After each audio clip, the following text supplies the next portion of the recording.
I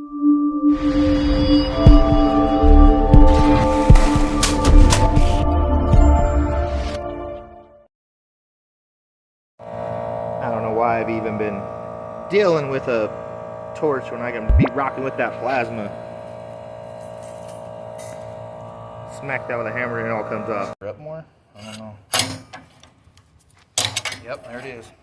Just popping. It's just popping. Just missing a thread in there. Yes, the threads are stripped. Okay. So I'm gonna take it apart. Maybe it's that top thread. Out here cutting my 3-foot pups. Got them all stacked up on the skidster. But we're gonna clean them up over here and then paint them. Phase 3, operation.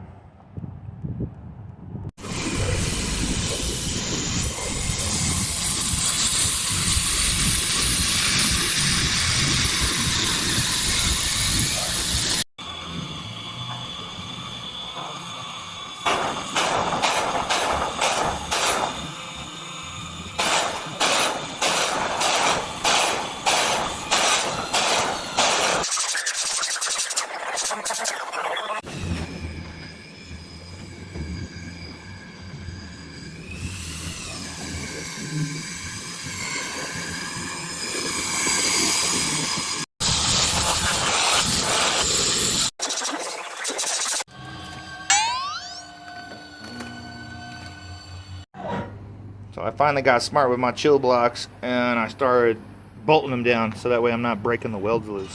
Should save a lot of time. Alright, let me help you out, guys.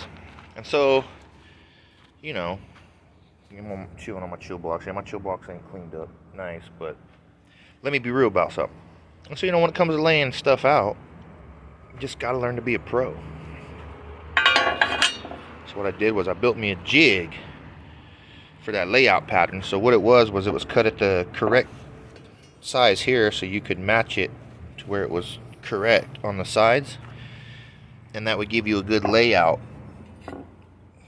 See, and it just kind of rested on that other side of the material, so it sat down a little bit, rested on that material. Just a jig, you know. And so I like to use a lot of jigs. But that was the one jig just for the whole layout. That way I could weld them up. Not the prettiest welds. They're alright. Clean them up.